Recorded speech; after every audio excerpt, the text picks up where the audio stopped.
Come on.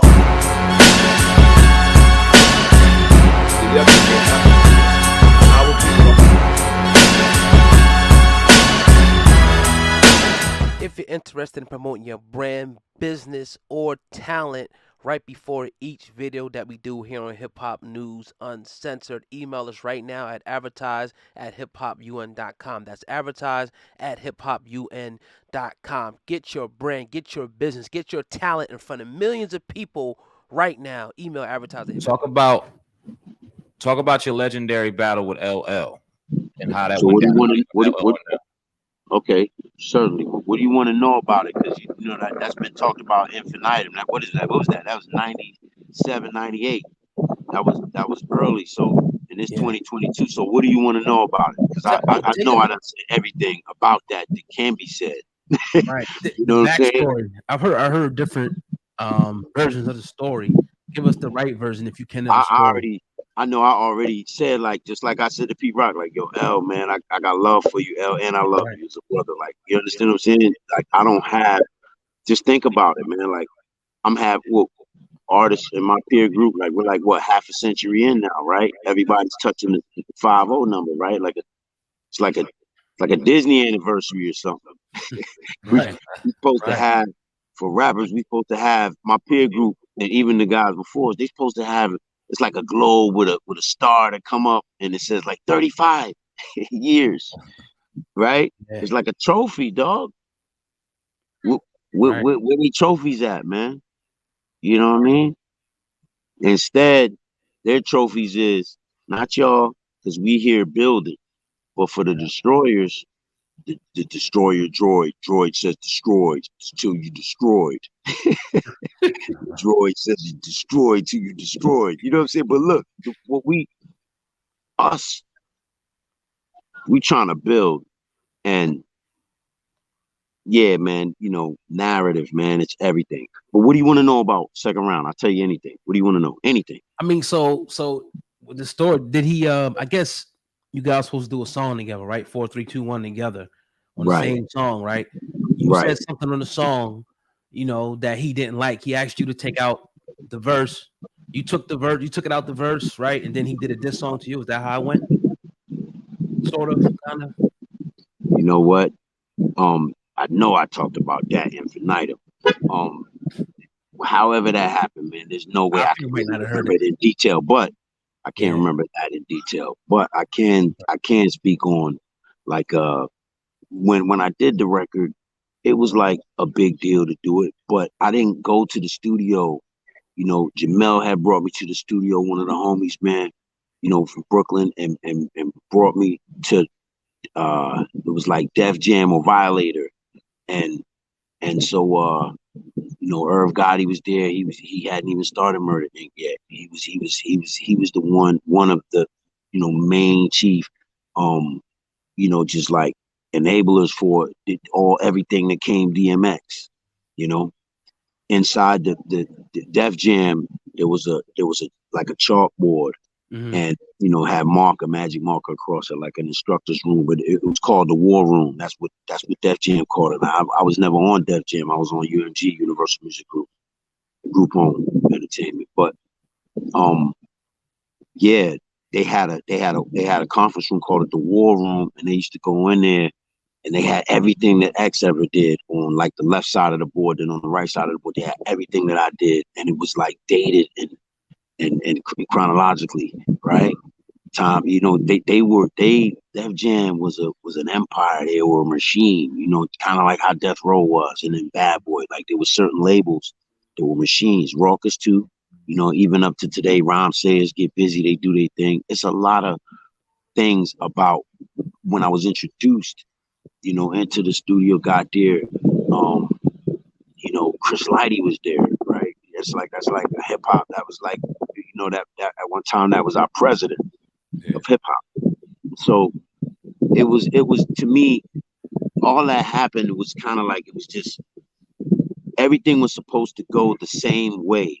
The difference is, I said my rhyme, and it just got everybody hot on that song.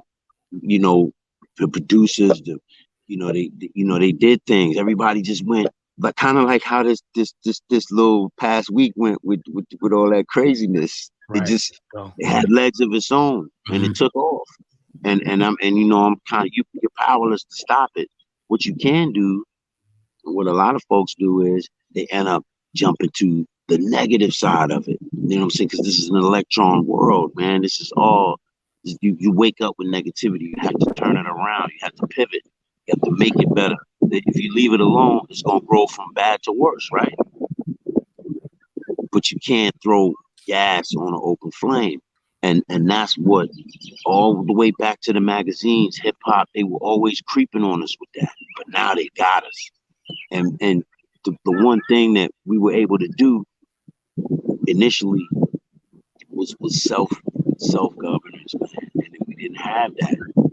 Now, like, we don't have that now. Like, back then, everybody was a free thinker. When it came to hip hop, like, what are you talking about? That's what attracted the world. We were free thinkers. Didn't you guys have a it was a conversation out there you guys had, and y'all was supposed to have squash the beef. Y'all was supposed to wait 2 months to do a song together. And so what made you go ahead? Oh yeah, okay. So you talking about like the phone call stuff?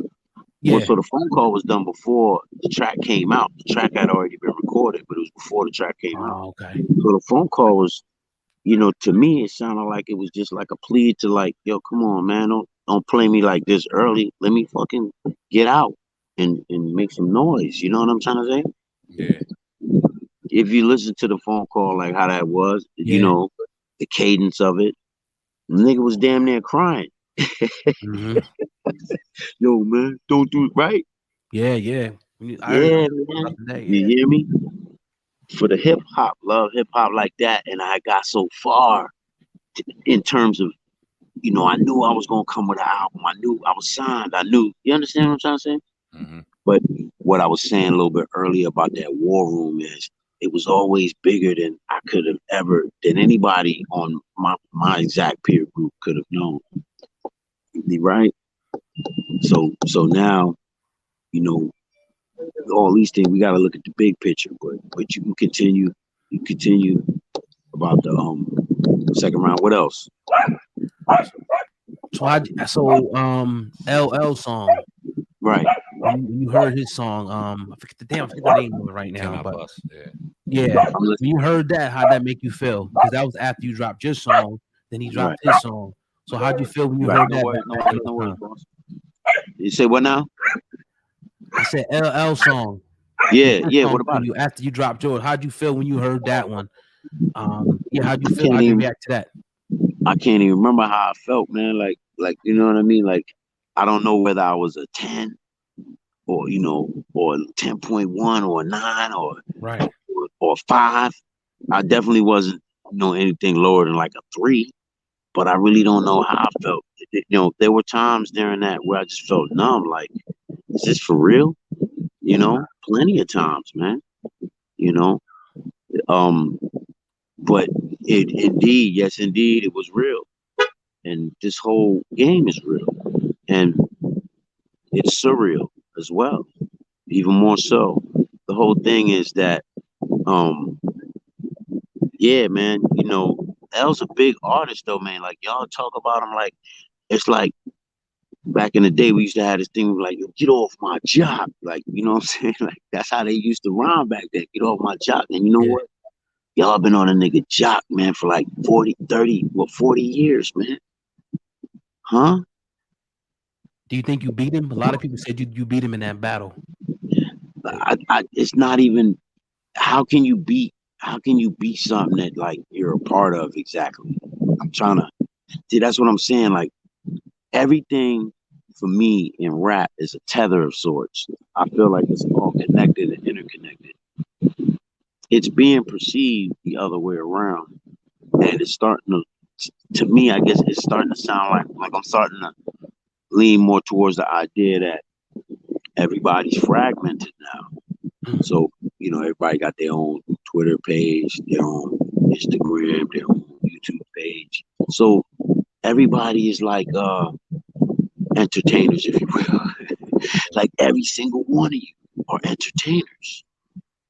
So now it's never going to be interpreted the way that I used to see it, where we were like connected to some sort of a tether. I guess now it's just like, okay, they pay the money, do the thing.